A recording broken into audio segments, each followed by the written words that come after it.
Hello दोस्त, good morning, good afternoon and good evening to all of you and welcome back to my channel accounts valley. Accounts valley के इस YouTube channel पे आपका स्वागत है। दोस्त, अकाउंटिंग कैप्सूल सीरीज का बेसिक अकाउंटिंग टर्म का ये वीडियो नंबर 5 है। आज की इस वीडियो में बहुत डिटेल में आपके साथ लाइबिलिटी डिस्कस करने वाले हैं। लाइबिलिटी क्या होता है, लाइबिलिटी कितने टाइप का होता है, ये सारा कुछ का डिस्कशन आपके साथ इस वीडियो में आज करेंगे। ओके दोस्त, वीडियो नंबर 4 में एसेट पे चर्चा हम आपके साथ किए थे। एसेट क्या होता है, एसेट कितने टाइप का होता है, बहुत डिटेल डिस्कशन हम लोग किए थे वीडियो नंबर 4 में। आज की इस वीडियो में बेसिकली लाइबिलिटी और लाइबिलिटी कितने टाइप का होता है, ये सारा कुछ डिस्कशन आज की इस वीडियो में आपके साथ करेंगे। ओके दोस्त, अगर इस चैनल पे कोई नया है या ये वीडियो पहली बार देख रहा है तो आप इसी वीडियो के डिस्क्रिप्शन बॉक्स में भी वीडियो नंबर 1, 2, 3, 4 का लिंक दिया हुआ है, आप तुरंत जाके वहां फटाफट देख सकते हैं। इससे पहले का कॉन्सेप्ट आपका बिल्कुल चकाचक हो जाएगा। ओके दोस्त, ये सीरीज बहुत इंपॉर्टेंट है। इस सीरीज में जो भी पॉइंट आपके साथ डिस्कस करेंगे दोस्त, ये जीवन भर आपके साथ काम करेगा, ये जीवन भर आपके साथ रहेगा और मदद करेगा। ओके, तो चलिए आज का वीडियो स्टार्ट करते हैं। और आज का वीडियो बेसिकली बेस्ड है लाइबिलिटी पे, और लाइबिलिटी कितने टाइप का होता है इस पे। आइए दोस्त स्टार्ट करते हैं लाइबिलिटी। समझिए बात को पहले। एसेट का मतलब होता है जिसका फायदा फ्यूचर में मिलेगा, इसको क्या बोलते हैं, एसेट्स। और लाइबिलिटी का मतलब होता है माथे पे बोझ। माथे पे क्या आ गया दोस्त, बोझ आ गया। अगर माथे पे बोझ आ गया, इसी को बोलते हैं लाइबिलिटी। अब माथे पे बोझ कैसे कैसे आ सकता है दोस्त। अगर आप बिजनेस स्टार्ट किए और बिजनेस में ओनर के अलावा किसी थर्ड पर्सन का पैसा आ गया, किसी दूसरे का पैसा आ गया, ये भी तो एक माथे पे बोझ ही कहलाएगा। क्लियर है कि नहीं क्लियर है? हम आपको डे 1 वीडियो में ये बताए थे कि अगर बिजनेस में ओनर के अलावा किसी थर्ड पर्सन का पैसा लगता है तो इसको बोलते हैं लाइबिलिटी, इसको बोलते हैं बोझ। लेकिन आज हम आपको बताएंगे लाइबिलिटी पे, आज आपको पंडित बनाएंगे दोस्त। वहां भी हम बोले थे आपको कि लाइबिलिटी का अभी ये ट्रेलर है, अभी पूरा पिक्चर लाइबिलिटी का बाकी है। तो चलिए आज लाइबिलिटी पे बहुत डिटेल डिस्कशन हम लोग करते हैं। आइए दोस्त, लाइबिलिटी का देसी भाषा समझिए। लाइबिलिटी का देसी भाषा होता है बोझ।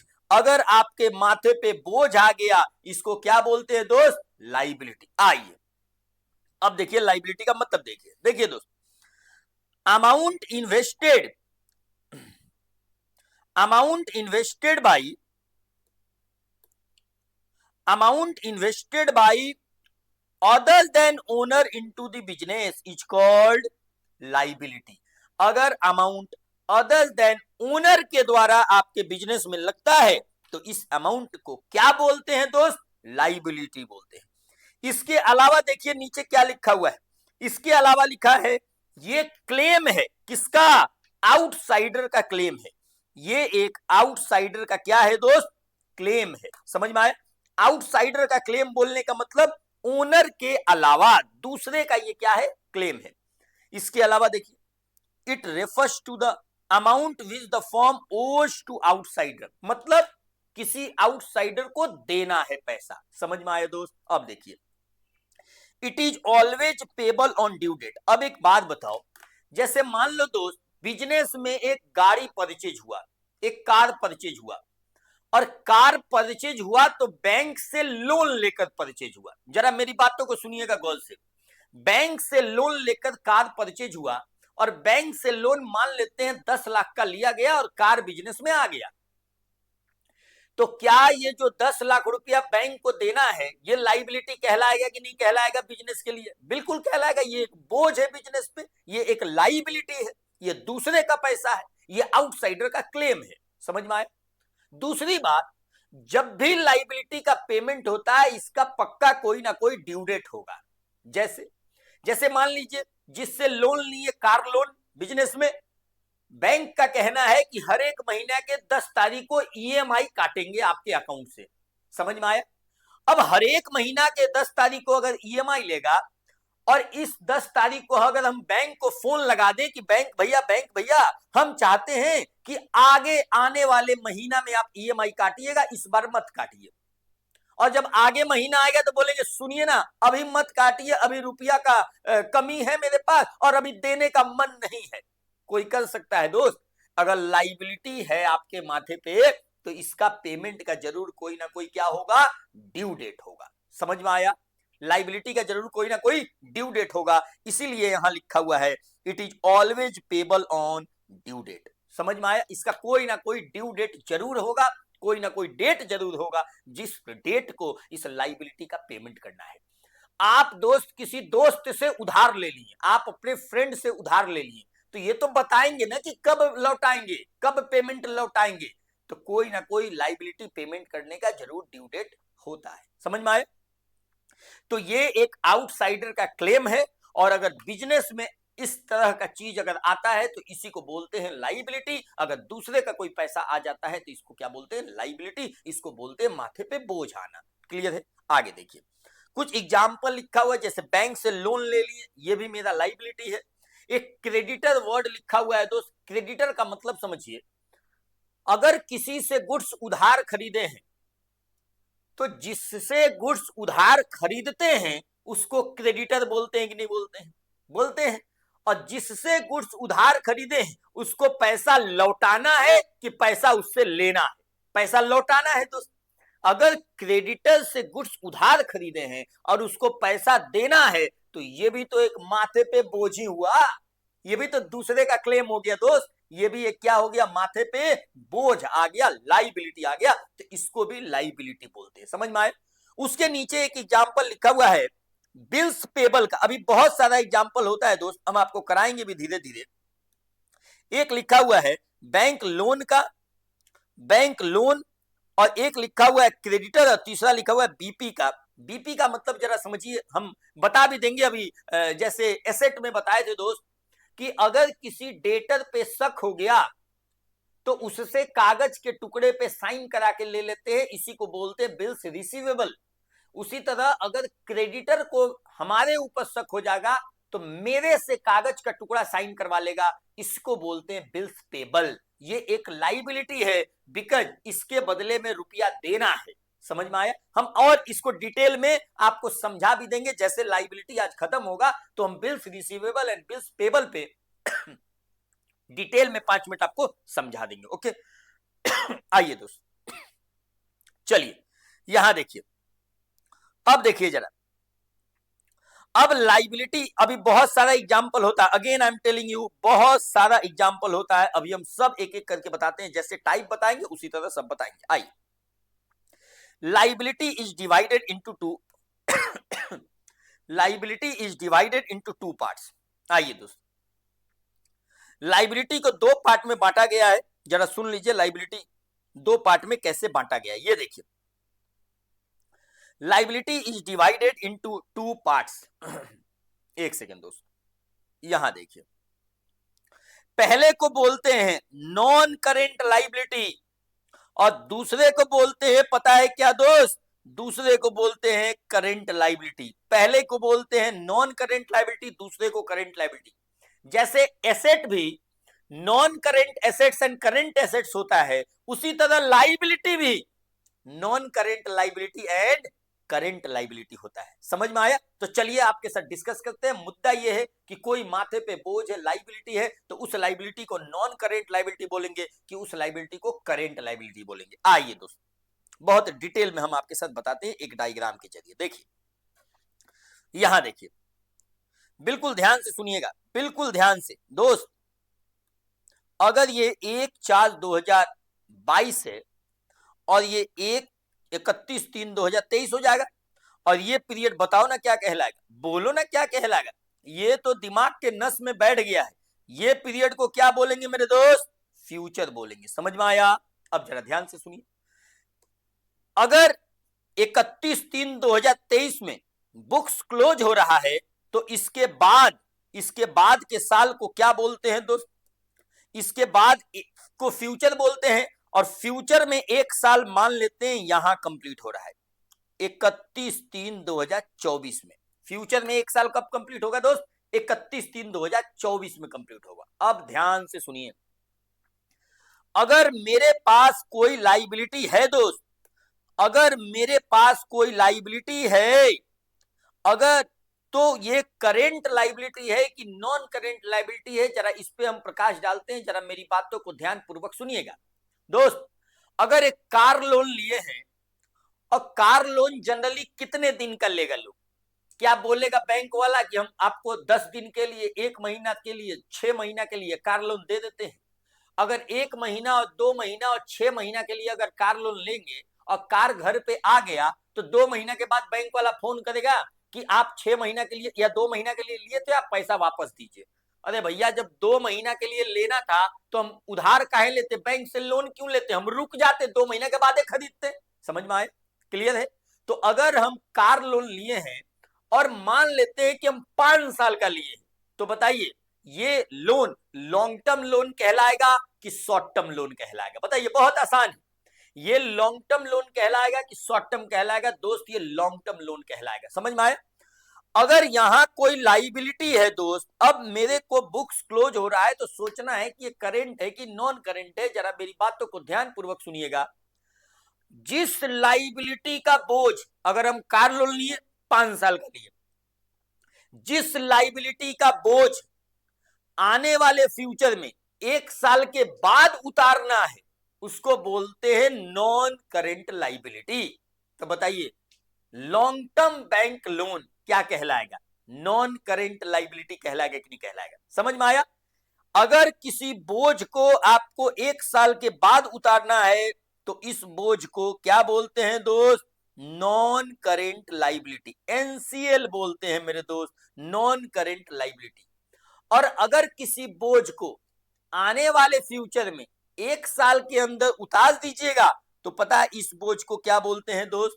Current liability. मेरी बात को समझ पा रहे हैं आप? बहुत आसान है भाई साहब, बस आप ध्यान पूर्वक सुनना है मेरी बातों को। सुनिए, अब जिस बोझ को आने वाले फ्यूचर में 1 साल के बाद उतारेंगे, उस बोझ को बोलेंगे नॉन करेंट लाइबिलिटी। एंड जिस बोझ को आने वाले फ्यूचर में 1 साल के अंदर उतार देंगे, उसको बोलेंगे current liability. Just like asset, जिस एसेट का मजा फ्यूचर में 1 साल में मिलेगा उसको करेंट एसेट बोलते हैं, और जिसका मजा फ्यूचर में 1 साल के बाद मिलता है उसको नॉन करेंट एसेट्स बोलते हैं। उसी तरह लाइबिलिटी भी दोस्त, जिस लाइबिलिटी का पेमेंट, जिस बोझ को आप फ्यूचर में 1 साल के बाद उतारिएगा, उसको बोलेंगे नॉन करेंट लाइबिलिटी। एंड जिस बोझ को आप फ्यूचर में 1 साल के अंदर उतार दीजिएगा, उसको बोलेंगे करेंट लाइबिलिटी। ये बात आपको समझ में आ गया? तो बताइए दोस्त, अगर यहां के बाद फ्यूचर में 1 साल के बाद इसको एनसीएल बोलेंगे, तो यहां बैंक लोन आएगा कि नहीं आएगा? कैसा बैंक लोन आएगा सर? लॉन्ग टर्म आएगा दोस्त, लॉन्ग टर्म वाला आएगा। क्या आएगा? लॉन्ग टर्म वाला आएगा। क्लियर है दोस्त? लॉन्ग टर्म वाला आएगा। ये बात आपको समझ में आ गया? बोलिए हाँ या ना। ये कौन आएगा? लॉन्ग टर्म वाला आएगा। अब सुनिए जरा ध्यान से, अगर कोई लॉन्ग टर्म लोन लिए हैं तो ये मेरा कहलाएगा नॉन करेंट लाइबिलिटी। एक और आपके साथ हम एग्जांपल लिखते हैं, इसको लिखिए आप, इसको बोलते डिबेंचर्स। सर ये क्या होता है दोस्त? अभी ज्यादा तो नहीं बता पाएंगे, बस आप लिखिए और एक लाइन में सुन लीजिए। आप थोड़े बड़े हो जाइएगा तो आपको और क्रिस्टल क्लियर हो जाएगा। बस अभी सुनिए ये दोस्त, डिबेंचर का मतलब होता है, अगर कोई कंपनी पब्लिक से लोन लेती है, इसी को बोलते हैं डिबेंचर। जैसे आप सुने हैं कि कोई कंपनी शेयर इशू करती है, तो अगर कोई कंपनी शेयर इशू करती है और पब्लिक शेयर खरीदती है, तो इसको बोलते हैं शेयर होल्डर। इस पैसे को बोलते हैं शेयर कैपिटल, मालिक कहलाता है शेयर होल्डर। लेकिन अगर कोई कंपनी शेयर इशू नहीं करके डिबेंचर इशू करती है, तो इसको बोलते हैं कंपनी के द्वारा पब्लिक से लिया हुआ लोन। समझ में आया? इस पैसे को बोलते हैं डिबेंचर। ये पब्लिक से अगर कंपनी लोन लेती है तो डिबेंचर इशू करके ले सकती है। समझ में आया? और ये भी एक नॉन करेंट लाइबिलिटी है, ये भी एक लॉन्ग टर्म लाइबिलिटी है कंपनी के लिए। क्लियर है? तो डिबेंचर अभी बस इतना ही समझिए, आप थोड़े बड़े हो जाइएगा तो और डिटेल में आपको पता चलेगा। ठीक है दोस्त? चलिए, डिबेंचर जस्ट लाइक ये समझिए कि पब्लिक द्वारा पब्लिक द्वारा कंपनी पब्लिक से अगर लोन लेती है तो इसी को क्या बोलते हैं? डिबेंचर। क्लियर है? आइए, पब्लिक से लिया हुआ लोन कहलाता है डिबेंचर। आइए दोस्त, और अगर किसी बोझ को आप 1 साल के अंदर उतार दीजिएगा तो इस बोझ को बोलेंगे करेंट लायबिलिटी। जरा एग्जाम्पल सुनिए, बहुत अद्भुत अद्भुत एग्जाम्पल आपके सामने देने वाले हैं। ये देखिए दोस्त, अगर यहां मान लेते हैं दोस्त, यहां 1 मार्च 2023 को अगर हम क्रेडिट पे परचेज किए हैं, क्या किए हैं दोस्त? परचेज। तो बताइए इन पर्सन को क्या बोलेंगे? क्रेडिटर। और अगर क्रेडिटर बोलेंगे मेरे दोस्त, और मान लेते हैं 10,000 का खरीदे हैं और बोले हैं कि 2 महीना में पेमेंट हो जाएगा, तो बताइए अगर हम किसी से गुड्स उधार खरीदे हैं 2 महीना के वादे पे कि 2 महीना में हम पेमेंट लौटा देंगे, और 1 मार्च को खरीदे हैं, तो 1 अप्रैल और 1 मई को लौटाना पड़ेगा दोस्त। तो बताइए इस पैसे को कब लौटाना है? यहां लौटाना है, बोलो ना हाँ या ना, यहां लौटाना है। क्लियर है? मतलब इस पैसे को नेक्स्ट ईयर लौटाना है कि नहीं लौटाना है? लौटाना है दोस्त। अब जरा ध्यान से सुनिए, यहां बुक्स क्लोज हो रहा है मेरे दोस्त, यहां बुक्स क्लोज हो रहा है। अब यहां के बाद 31 मार्च 2023 के बाद नया साल आने वाला है। क्लियर है दोस्त? अगर नया साल आएगा तो 31 मार्च 2023 को तो बुक्स क्लोज होगा। अब 31 मार्च 2023 को 12 बजे रात में हम सोच रहे हैं कि 10,000 का उधार खरीदे हैं, जो पैसा आने वाले साल में 1 मई को लौटाना है। अब हम कब सोच रहे हैं दोस्त? 31 मार्च 2023 को 12 बजे रात में हम ये बात को सोच रहे हैं। अगर 31 मार्च 2023 को ये सोच रहे हैं कि हमको फ्यूचर में 1 मई को 10,000 रुपया लौटाना है, तो ये एक माथे पे क्या है मेरे दोस्त?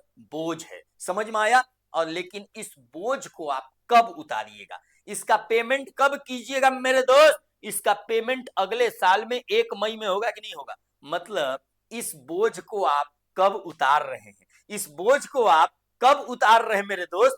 इस बोझ को आप फ्यूचर में विद इन 1 ईयर उतार रहे हैं कि नहीं उतार रहे हैं? तो बताइए इस बोझ को क्या बोलेंगे?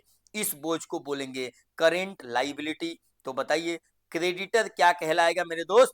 Current liability. आप मेरी बात को समझ गए? कहीं कोई दिक्कत नहीं है? बिल्कुल क्रिस्टल क्लियर है दोस्त, कहीं कोई समस्या नहीं है। अब सुनिए जरा ध्यान से, एक और एग्जांपल आपके सामने देते हैं दोस्त। जनरली अगर बैंक में अपने लोग का पैसा है तो इस पैसे को बोलेंगे बैंक बैलेंस। क्लियर है? अब जरा यहां समझिएगा, यहां हम आपको समझा देते हैं। देखिए अगर ये बैंक में अगर हम 1 लाख रुपया जमा किए तो मेरा बैंक में पैसा रहेगा कि नहीं रहेगा? मेरा बैंक में पैसा रहेगा। ये बात आपको समझ में आ रहा है? अगर मुझे किसी को पेमेंट देना है 1,25,000, 1,25,000 पेमेंट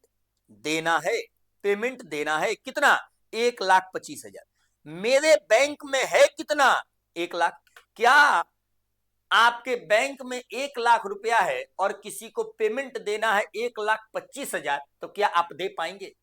आपके बैंक में 1,000 रुपया है और किसी को 1,500 देना है, गूगल पे करना है, तो क्या आप कर पाइएगा? नहीं कर पाइएगा। मतलब जितना रुपया है अपने लोग का बैंक में, उतना ही रुपया तो किसी को पेमेंट दे पाएंगे दोस्त। समझ में आया?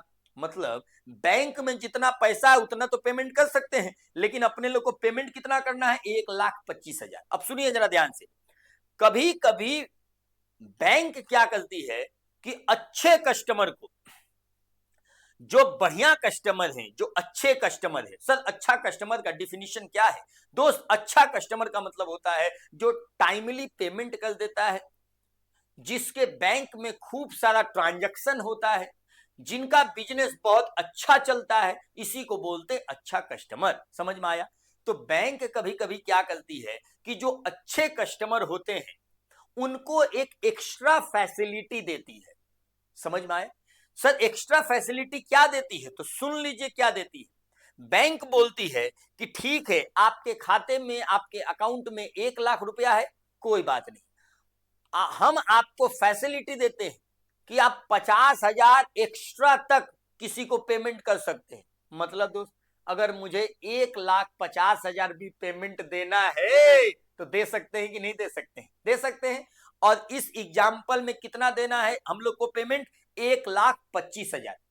बैंक ने फैसिलिटी दे रखा है अच्छे कस्टमर होने के चलते कि आप 50,000 एक्स्ट्रा तक पेमेंट कर सकते हैं, कोई दिक्कत नहीं है। तो अगर 1 लाख का रुपया है मेरे बैंक में तो 1,25,000 तो पेमेंट दे ही सकते हैं, 1,50,000 भी दे सकते हैं मैक्सिमम, इसलिए कि 50,000 का एक्स्ट्रा फैसिलिटी मिला है।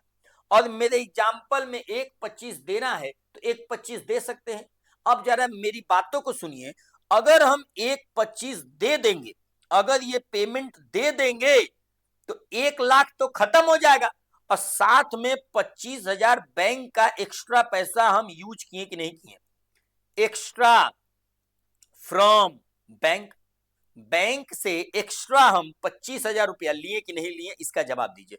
बैंक से एक्स्ट्रा 25,000 अपने लोग ले लिए, क्या ये बैंक अपने लोग से लेगा कि छोड़ देगा?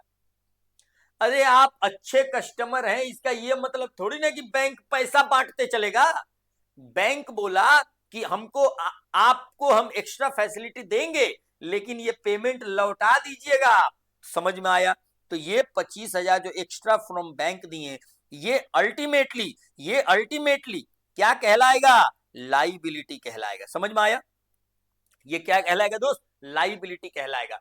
बैंक का बोझ आ गया बिजनेस पे। समझ में आया?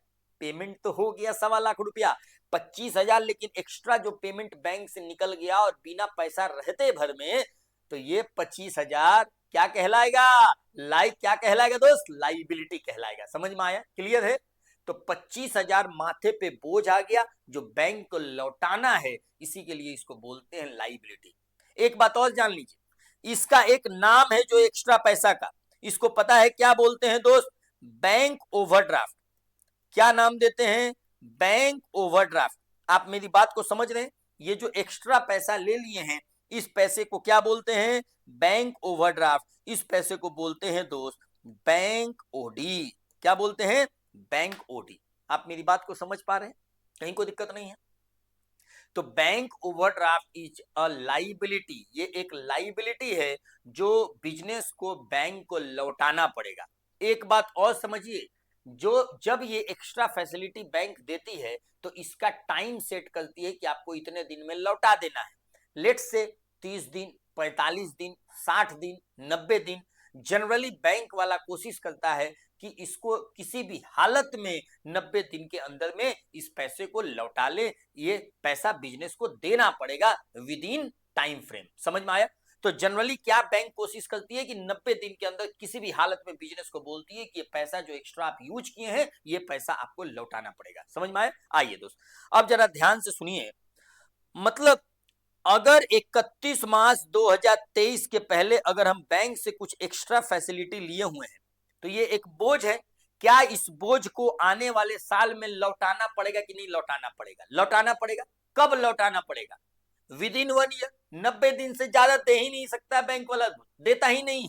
तो अगर तुरंत लौटाना है, मतलब विद इन 1 ईयर लौटाना है, तो बैंक ओवरड्राफ्ट कौन सा लाइबिलिटी कहलाएगा? जरा एक बात बताइए। बैंक ओडी कौन सा लाइबिलिटी कहलाएगा? करेंट लाइबिलिटी कहलाएगा। ये बात आपको समझ में आ गया? बहुत इंपॉर्टेंट कॉन्सेप्ट है। अगर बैंक में मेरा रुपया जमा है तो इस पैसे को बोलते हैं एसेट, लेकिन अगर बैंक से हम एक्स्ट्रा ले रखे हैं तो इस पैसे को बोलते हैं लाइबिलिटी। समझ में आया? और इसी को बोलते हैं बैंक ओवरड्राफ्ट। ये बात आपको समझ में आ गया? चलिए दोस्त, अब बैंक ओवरड्राफ्ट कौन सा लाइबिलिटी है? करेंट लाइबिलिटी है। ठीक है दोस्त, आइए एक और एग्जांपल हम आपके सामने देते हैं बिल्स पेबल का, जो अभी तुरंत आपको क्लियर करेंगे। अगर कोई क्रेडिटर से उधार खरीदे हैं और उसको मेरे ऊपर शक हो गया तो मेरे से कागज के टुकड़े पे साइन करवा लेता है, इसी कागज के टुकड़े को बोलते हैं बिल्स पेबल। अभी आज इसी वीडियो में हम bills receivable and bills payable पे डिटेल डिस्कशन आपके साथ 5-10 मिनट कर देंगे, तो आप बिल्कुल निश्चिंत रहिएगा। समझ में आया? तो हम बस आज आपको ये बताएं कि लाइबिलिटी का मतलब होता है बोझ, लाइबिलिटी का मतलब होता है दूसरे का पैसा। अगर किसी लाइबिलिटी को फ्यूचर में 1 साल के अंदर लौटा देंगे तो इस लाइबिलिटी को बोलेंगे करेंट लाइबिलिटी। अगर किसी लाइबिलिटी को फ्यूचर में 1 साल के बाद लौटाएंगे तो इसको बोलेंगे नॉन करेंट लाइबिलिटी। समझ में आया? आइए दोस्तों, अब हम क्या बोलते हैं, आप लोग वीडियो को पॉज करके ये डायग्राम लिख भी लीजिएगा अपने नोट्स में, बहुत इंपॉर्टेंट है मेरे दोस्त। और चलिए हम आपके साथ अब लिखवा देते हैं, और ये जो लिखा हुआ है नोट्स इसको भी थोड़ा बता देते हैं आपको। बहुत इंपॉर्टेंट है ये लाइन दोस्त, बहुत ही इंपॉर्टेंट है ये, जस्ट लाइक अ क्रक्स है। क्लियर है? आइए देखिए क्या लिखा हुआ है। नॉन करेंट लाइबिलिटी के बारे में पहले पढ़ रहे हैं, आप ध्यान से सुनिएगा। Those liability which are payable, those liability which are payable after the period of more than 1 year from end of accounting year. मतलब जो लाइबिलिटी आपको पेमेंट करना है after the period of 1 year from end of accounting year, मतलब accounting year के end होने के 1 साल के बाद जो लौटाइएगा इसी को क्या बोलते हैं? Non current liability. सुनिए आप, जैसे long term loan, debentures, debenture का मतलब हम आपको बता दिए, पब्लिक से अगर कंपनी लोन लेती है तो डिबेंचर इशू करके लेती है। ठीक है? आइए चलिए अब करेंट लाइबिलिटी सुनिए क्या होता है। करेंट लाइबिलिटी सुनिए, those liabilities which are payable within 1 year, ध्यान से सुनिएगा, within 1 year, within 1 year from end of accounting year, from end of accounting year, that is creditor, bills payable, bank OD. एक और बात लिखा हुआ expenses payable. अब expenses payable पे भी हम आपको बता देंगे, लेकिन अभी सुन लीजिए जरा। अगर कोई सैलरी 31 मार्च 2023 को at the end of the year payment करना है, मान लेते हैं 12 महीने का सैलरी होता है 2,40,000 20,000 के हिसाब से। अगर हम 2,20,000 दिए हैं और 20,000 अभी बाकी है, तो हम आपको बताए थे ना दोस्त रिवेन्यू एक्सपेंडिचर में, मजा ले लिए करेंट ईयर में 2,40,000 का, पैसा दिए पैसा नहीं दिए दैट डज नॉट मैटर। तो अगर 2,40,000 का सैलरी देना था, 2,40,000 का मजा ले लिए हैं, तो खर्चा 2,40,000 कहलाएगा।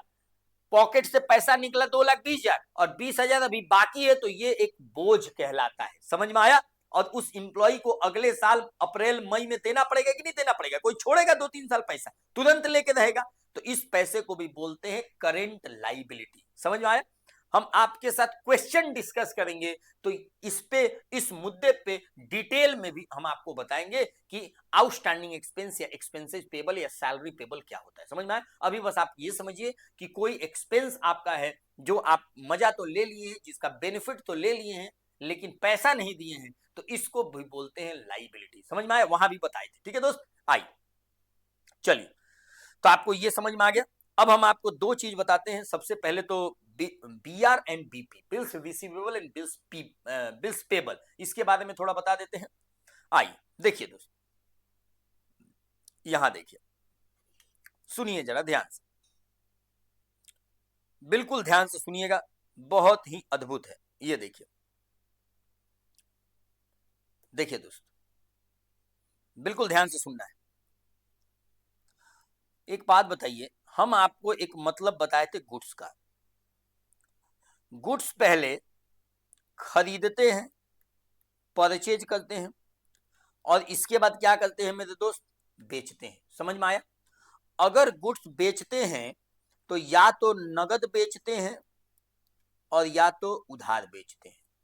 उसी तरह अगर गुड्स खरीदते हैं तो या तो नगद खरीदते हैं या तो उधार खरीदते हैं। अब आपको बात समझ में आने लगा ना? कहीं कोई दिक्कत नहीं है? आइए ठीक है, अब जरा सुनिएगा, इस डायग्राम के जरिए हम आपको बहुत कुछ बात बताएंगे। सुनिएगा जरा ध्यान से। अगर आप गुड्स उधार बेचें, जिसको उधार बेचें इसी को क्या बोलते हैं मेरे दोस्त? डेटर। और जिससे गुड्स उधार खरीदें इसको क्या बोलते हैं दोस्त? इसको बोलते हैं क्रेडिटर। इसमें तो कोई कंफ्यूजन नहीं है। जिसको गुड्स उधार बेचते हैं उसको बोलते हैं डेटर, एंड जिससे गुड्स उधार खरीदते हैं उसको बोलते हैं, उसको क्या बोलते हैं दोस्त? क्रेडिटर। ये बात समझ में आ गई? क्लियर है? अब जरा ध्यान से सुनिए। कभी कभी क्या होता है कि जैसे मान लीजिए गड़ा इलेक्ट्रॉनिक्स का बिजनेस है और ये बबीता जी को उधार बेचा है। किसको दोस्त? गड़ा इलेक्ट्रॉनिक्स बबीता जी को उधार बेचा है। ठीक है दोस्त, अब जरा सुनिए आप, बिल्कुल दिमाग शांत करके सुनिएगा। बहुत ही अद्भुत टॉपिक है दोस्त, बहुत ज्यादा अद्भुत टॉपिक है। यहां सुनिए जरा ध्यान से। अगर जेठालाल गड़ा इलेक्ट्रॉनिक्स से बबीता जी को उधार बेचा है, किसको? बबीता जी को। जेठालाल पता है दोस्त, सुंदर लाल जी को भी उधार बेचा है। सुंदर लाल जी को। जेठालाल पता है दोस्त, पोपट लाल जी को भी उधार बेचा है। किसको? पोपट लाल। कभी कभी क्या होता है कि बिजनेस जिसको जिसको उधार बेचती है, बिजनेस से जिनको उधार बेचा जाता है, लेट से बबीता जी को 10,000 का उधार बेचा गया है, सुंदर लाल को 20,000 का बेचा गया है और पोपट लाल को 15,000 का बेचा गया है। ये तीनों लोग मिलाकर गड़ा इलेक्ट्रॉनिक्स के लिए डेटर कहलाएंगे कि नहीं कहलाएंगे? कहलाएंगे दोस्त। अब सुनिए कभी कभी क्या होगा। जैसे सुंदर लाल को गड़ा इलेक्ट्रॉनिक्स 20,000 का उधार बेचा, तुरंत बबीता जी का फोन आया। और देखो दोस्त, जेठालाल को फोन आया है बबीता जी का। अब देखिए बबीता जी का फोन आया है। हाँ जेठालाल जी कैसे हैं आप? तो जेठालाल जी बोल रहे, हाँ बबीता जी बहुत बढ़िया है, मजे में हैं, आप बताइए। बबीता जी का कहना है कि जेठालाल जी सुने हैं कि उधार बेचे हैं सुंदर लाल को। तो जेठालाल जी बोले, हाँ बेचे तो हैं। अरे आप फंस गए, आपको पैसा वैसा नहीं मिलेगा। अब बताइए, ये सुन के जेठालाल का बीपी बढ़ेगा कि नहीं बढ़ेगा? बोलो ना दोस्त, इनका तो हार्ट बीट बढ़ जाएगा। अब जेठालाल टेंशन में आ जाएगा कि ये तो बड़ा दिक्कत हो गया। तो अगर किसी को उधार बेचा गया है और उस पे शक हो गया अगर, तो ये टेंशन होगा कि नहीं होगा? जेठालाल को टेंशन हो गया कि सुंदरलाल से पैसा आएगा कि नहीं आएगा। तो पता है दोस्त इस केस में क्या करता है जेठालाल? जेठालाल देखिए क्या किया। जेठालाल एक कागज का टुकड़ा लिया और उस पे लिख लिया कि सुंदरलाल से 20,000 रुपया, सुंदरलाल से 20,000 रुपया इस तारीख को लेना है। समझ में आया? अभी केवल कागज के टुकड़ा लिखने से काम नहीं चलेगा। कागज का टुकड़ा लिख के जेठालाल जी अपने पास रख लिए, तो वैसा कागज का टुकड़ा तो सुंदरलाल भी लिख लेगा कि जेठालाल जी से गड़ा इलेक्ट्रॉनिक से 2 लाख रुपया लेना है।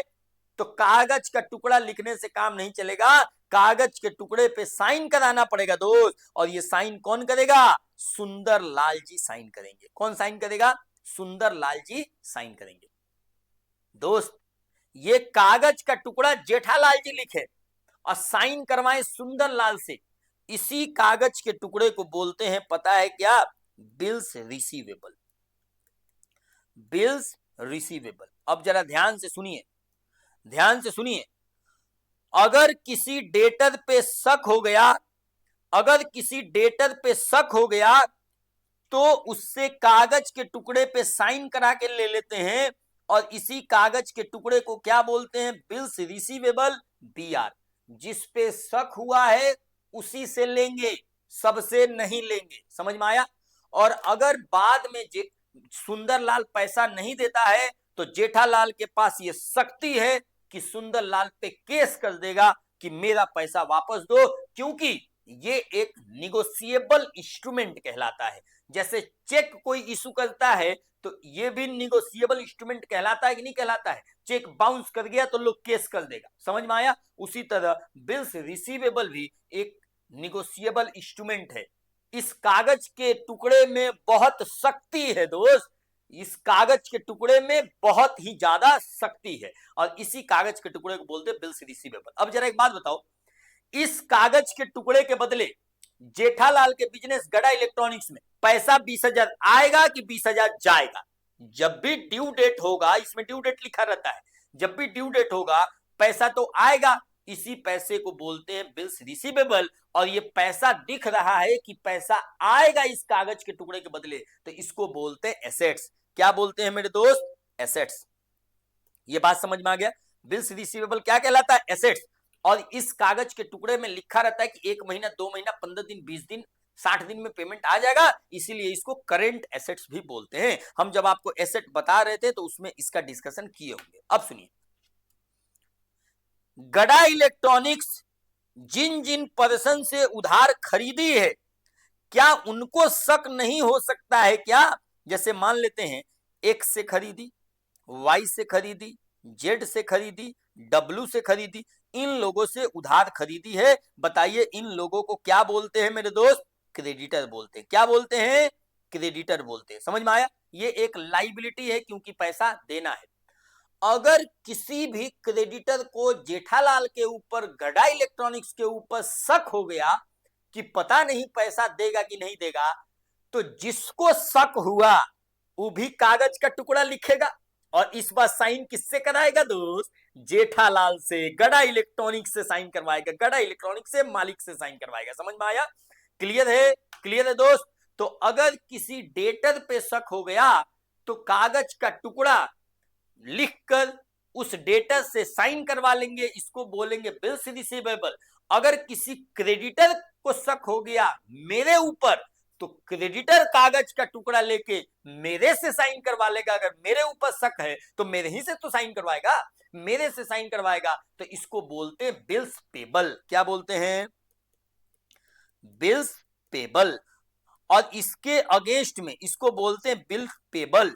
और एक बात और सुन लीजिए, अगर क्रेडिटर को शक हो गया तो गड़ा इलेक्ट्रॉनिक्स साइन कर दिया भाई साहब कि 20,000 रुपया, मान लीजिए क्रेडिटर को पैसा देना है, तो अगर क्रेडिटर को शक हो गया तो कागज के टुकड़े पे साइन करवा लेगा और उस कागज के टुकड़े को बोलते हैं बिल्स पेबल। और अगर कोई गड़ा इलेक्ट्रॉनिक्स में बिजनेस में बिल्स पेबल है, मतलब उसके अगेंस्ट में पैसा देना है कि पैसा लेना है? पैसा देना है। समझ में आ गया? तो अगर किसी कागज के टुकड़े के बदले पैसा देना है तो ये तो बोझ कहलाएगा ना दोस्त। तो बिल्स पेबल क्या कहलाता है? लाइबिलिटी कहलाता है। क्या कहलाता है दोस्त? लाइबिलिटी कहलाता है। और ये लाइबिलिटी तुरंत पेमेंट करना रहता है विद इन 1 ईयर एज पर ड्यू डेट उसमें लिखा रहता है, तो इसीलिए इसको बोलते हैं करेंट लाइबिलिटी। क्योंकि ज्यादा दिन का कोई क्रेडिटर वक्त थोड़ी ना देगा, शॉर्ट पीरियड के लिए देगा, इसीलिए इसको कौन सा लाइबिलिटी बोलते हैं? Current liability. आई होप कि आपको बहुत क्रिस्टल क्लियर हो गया होगा। आज के वीडियो में हम आपको लाइबिलिटी पर चर्चा की है। लाइबिलिटी दो तरीके का होता है, non current liability, current liability. वैसा बोझ, वैसा लाइबिलिटी जो 1 साल के बाद उतारिएगा, इसको बोलते हैं नॉन करेंट लाइबिलिटी। एंड वैसा बोझ जो आने वाले फ्यूचर में 1 साल के अंदर उतार दीजिएगा, इसको बोलते हैं करेंट लाइबिलिटी। इसके अलावा हम आपको एग्जाम्पल बहुत सारा बताएं। नॉन करेंट लाइबिलिटी में लॉन्ग टर्म बैंक लोन आएगा, डिवेंचर्स आएगा, और करेंट लाइबिलिटी में क्रेडिटर्स आएगा, बैंक ओवरड्राफ्ट आएगा, बिल्स पेबल आएगा, एक्सपेंसेस पेबल आएगा कि आप एक्सपेंस कोई किए हैं लेकिन आप पैसा नहीं दिए हैं, तो ये भी एक लाइबिलिटी है, करेंट लाइबिलिटी है। इसके अलावा हम आपको bills receivable and bills receivable पे बहुत डिस्कशन किए हैं आपके साथ बेहतरीन तरीके से कि अगर किसी को उधार बेचे हैं और उस पे शक हो गया तो उससे कागज के टुकड़े पे साइन करवा के ले लेते हैं, इसको बोलते हैं बिल्स रिसीवेबल। और ये एक निगोशिएबल इंस्ट्रूमेंट है, इसके अगेंस्ट में पैसा आना है तो ये एसेट कहलाएगा, करेंट एसेट कहलाएगा। और अगर किसी क्रेडिटर को मेरे ऊपर शक हो गया तो मेरे से साइन करवा के ले लेगा कागज का टुकड़ा, इसको बोलते हैं बिल्स पेबल। और इसके अगेंस्ट में पैसा देना है तो ये एक लाइबिलिटी कहलाएगा और ये एक करेंट लाइबिलिटी कहलाएगा। समझ में आया? क्लियर है दोस्त? बहुत इंटरेस्टिंग वे में इस टॉपिक को आपके साथ डिस्कस किए हैं, बहुत ही अद्भुत। आपको दोनों कॉन्सेप्ट हम बता दिए हैं। चलिए दोस्त, अब इसके बाद का जो कॉन्सेप्ट है ये नेक्स्ट वीडियो में लेके जाएंगे। एक्सपेंसेस पेबल का मतलब आपको समझ में आया कि नहीं आया, उसको भी थोड़ा डिस्कस कर दे क्या? जरा ध्यान से सुनिए, 2 मिनट लगेगा, जरा डिस्कस कर ही देते हैं। यहां सुनिए, एक्सपेंसेस पेबल का क्या मतलब होता है, जरा ध्यान से सुनिए। एक्सपेंसेस पेबल, एक्सपेंस पेबल, सुनिए दोस्त, एक एग्जाम्पल के जरिए हम आपको समझा देते हैं, आपका कॉन्सेप्ट बिल्कुल क्रिस्टल क्लियर हो जाएगा। देखिए, अगर ये 1 अप्रैल 2022 है तो ये खत्म होगा 31/3/2023 में, और ये पीरियड क्या कहलाएगा दोस्त? ये पीरियड कहलाएगा फ्यूचर। जरा ध्यान से सुनिएगा, ये पीरियड फ्यूचर कहलाएगा। अगर यहां एक एम्प्लॉय है जिसका सैलरी 20,000 रुपया पर मंथ है, तो बताइए पूरे साल का सैलरी कितना होगा? बताइए दोस्त, पूरे साल का सैलरी इंटू 12 महीना 2,40,000 होगा कि नहीं होगा? बोलिए। मतलब यहां तक कितना पैसा पैसा 2,40,000 का सैलरी देना है कि नहीं देना है? टोटल सैलरी एक साल का 12 महीने का कितना कहलाएगा? 2,40,000। मुद्दा को समझिए, अगर किसी इंप्लॉय को सैलरी देना है 12 महीने का 2,40,000, मतलब उस इंप्लॉय से काम करवाए हैं 12 महीना, और अगर उस इंप्लॉय से काम 12 महीने का करवाए हैं तो 2,40,000 रेवेन्यू एक्सपेंडिचर कहलाएगा कि नहीं कहलाएगा? बिकॉज 2,40,000 का मजा करेंट ईयर में ले लिए हैं, और जिसका मजा करेंट ईयर में ले लेते हैं उसको रेवेन्यू एक्सपेंडिचर बोलते हैं, और यही बिजनेस का एक्सपेंस कहलाता है। समझ में आया? तो ये सैलरी क्या कहलाएगा? एक्सपेंस कहलाएगा कि नहीं कहलाएगा? ये सैलरी क्या कहलाएगा दोस्त? बिजनेस का एक्सपेंस कहलाएगा, क्योंकि ये रेवेन्यू एक्सपेंसेस है। मुद्दा ये है कि अगर 2,40,000 का मजा लिए तो टोटल एक्सपेंस 2,40,000 हुआ। अगर पैसा आप दे दिए, मान लीजिए पैसा आप दे दिए, तो पॉकेट से पैसा कैश चला जाएगा और खर्चा कहलाएगा 2,40,000। लेकिन अगर आप 2,40,000 के अगेंस्ट में 2,40,000 के अगेंस्ट में केवल 11 महीने का तनख्वाह मान लेते हैं दिए हैं, और 20,000 अभी भी बाकी है, 20,000 क्या है? बाकी है, तो जरा समझिए क्या होगा दोस्त। इस केस में क्या होगा? इस केस में क्या होगा? आपका रेवेन्यू एक्सपेंडिचर कहलाएगा 2,40,000, व्यापार का खर्चा कितना कहलाएगा? 2,40,000। ये कैश क्या होगा? चला जाएगा, कैश चला जाएगा। लेकिन ये 20,000 कब जाएगा दोस्त? बाद में देना पड़ेगा, बाद में देना पड़ेगा। बात समझ में आ रहा है? बाद में देना पड़ेगा। अब सुनिए ध्यान से, 2,40,000 का मजा करेंट ईयर में मिल गया तो रेवेन्यू एक्सपेंडिचर 2,40,000 कहलाएगा, बिजनेस का एक्सपेंस सैलरी 2,40,000 कहलाएगा। अगर पैसा दे दिए तो ठीक है, और नहीं दिए हैं तो माथे पे बोझ आ जाएगा, देना पड़ेगा इसको। समझ में आया? तो इस पैसे को ही पता है क्या बोलते हैं दोस्त? अब आपको समझ में आया? इस पैसे को पता है क्या बोलते हैं? Salary payable. Salary payable. इसी पैसा को बोलते हैं एक्सपेंसेज पेबल, इसलिए कि ये तो एक्सपेंस था ना दोस्त, आप दिए नहीं, एक्सपेंसेज पेबल। और इसी को बोलते हैं आउटस्टैंडिंग एक्सपेंस, आउटस्टैंडिंग सैलरी। कैसा नाम लगा दोस्त? कमेंट सेक्शन में लिख के बताइएगा आपको नाम पसंद आया कि नहीं आया। हम आपको 3 नाम दिए इसका, एक सैलरी पेबल, दूसरा एक्सपेंसेज पेबल, और तीसरा आउटस्टैंडिंग सैलरी। समझ में आया? तो खर्चा कहलाएगा 2,40,000। जेबा से रुपया 2,40,000 अगर निकल गया तो ठीक है, अगर नहीं निकला, जितना कम निकला मतलब बाद में लौटाना है। मेरे एग्जाम्पल में 2,40,000 टोटल नहीं निकला, केवल 11 महीने का निकला, तो 20,000 तो बाद में देना पड़ेगा। अब 20,000 बाद में देना पड़ेगा तो क्या इंप्लॉय को बोल सकते हैं कि अब तो तुम्हारा पैसा डूब गया, अब पैसा नहीं मिलेगा? तो कभी बोल सकते हैं दोस्त? इंप्लॉय तो पैसा लेके रहेगा। तो अगर उस इंप्लॉय को पैसा बाद में देना है, मतलब फ्यूचर में तो बोझ दिख रहा है ना दोस्त कि 20,000 देना है पैसा, फ्यूचर में क्या दिख रहा है? बोझ दिख रहा है। तो इसी पैसा को लाइबिलिटी बोलते हैं। क्या बोलते हैं मेरे दोस्त? इस पैसे को बोलते हैं लाइबिलिटी। और ये कौन सा लाइबिलिटी कहलाएगा? क्योंकि इस पैसे को तुरंत देना पड़ेगा, कोई इंप्लॉय तो छोड़ेगा नहीं, अप्रैल में ले लेगा। तो इस पैसे को क्या बोलते हैं? Current liability. क्लियर है? तो एक्सपेंसेज पेबल भी क्या कहलाएगा दोस्त? करेंट लाइबिलिटी कहलाएगा। तो यहां एक्सपेंसेज पेबल, जब यहां एग्जाम्पल हम आपको लिखवा रहे थे बीपी को, तो यहां आप एक और एग्जाम्पल लिख सकते हैं चौथा, क्या कहलाएगा? तो एक्सपेंसेज पेबल। एक्सपेंसेज पेबल, आपका खर्चा तो 2,40,000 कहलाया, लेकिन 2,20,000 ही पॉकेट से पैसा निकला, 20,000 का बोझ आ गया, 20,000 लौटाना पड़ेगा, तो 20,000 क्या कहलाएगा? लाइबिलिटी कहलाएगा। समझ में आया? आइए, ठीक है, कॉन्सेप्ट क्लियर हो गया। ये भी कॉन्सेप्ट हम आपको बता दिए एक्सपेंसेज पेबल का, कि कहीं कोई भी डाउट नहीं होना चाहिए कि अगर 2,40,000 इंप्लॉय को एक साल का तनख्वाह हुआ तो एक्सपेंसेस 2,40,000 कहलाएगा। अगर पॉकेट से पैसा 2,40,000 निकल गया तब भी ठीक है। अगर 2,40,000 के बजाय कम निकला तो 20,000 अगर मान लेते हैं मेरे एग्जांपल में 20,000 कम निकला, तो जितना कम निकला वो माथे पे बोझ आ गया। एक्सपेंस तो कहलाएगा 2,40,000, लेकिन 20,000 जो नहीं निकला ये माथे पे बोझ आ गया, जो बाद में लौटाना पड़ेगा, और इसी को बोलते हैं करंट लाइबिलिटी, इसी को बोलते हैं एक्सपेंसेस पेबल। समझ में आया? आइए चलिए, क्लियर है?